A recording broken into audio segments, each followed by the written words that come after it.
Welcome to Win the Day from Back to the Bible. I'm your coach, Pastor Nat, and today we're going to talk about responding to injustice and attack. Innocent until proven guilty is great in concept, but recently, it hasn't been the reality. I mean, turn on any news channel or social media platform, and what will you find? Stories of crimes and injustice surrounded by conclusions and commentary. In other words, guilty until proven innocent. Well, this isn't new.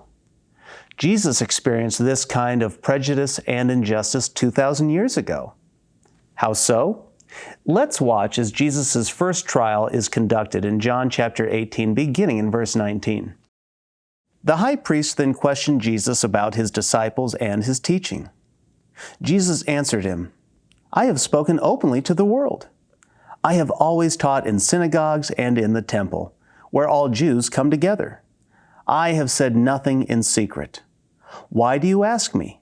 Ask those who have heard me what I said to them. They know what I said."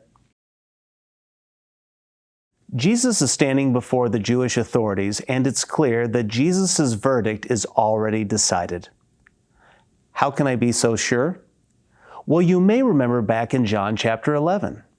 There it says, the chief priests and the Pharisees convened a council, and were saying, "What are we doing? For this man is performing many signs." And what was the conclusion at that time?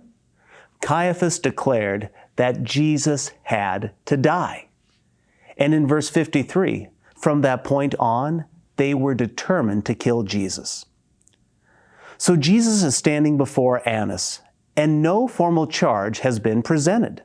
No evidence is produced. Instead, Annas questions Jesus about his teaching and his disciples. Annas was trying to have Jesus incriminate himself, which he could not and would not do. It was Annas' responsibility to declare the charges and evidence. But since he had none, he proceeded illegally. Jesus knew the law. He knew proper legal proceedings. So he answered him, "I have spoken openly to the world. I have always taught in synagogues and in the temple, where all Jews come together. I have said nothing in secret." Jesus' message was well known. He didn't hide his mission or the evidence of his identity. He preached the gospel and offered salvation to all who would accept it. Jesus continues, "Why do you ask me? Ask those who have heard me what I said to them. They know what I said." Now, Jesus wasn't being rude or difficult. He was simply asking for the law to function appropriately.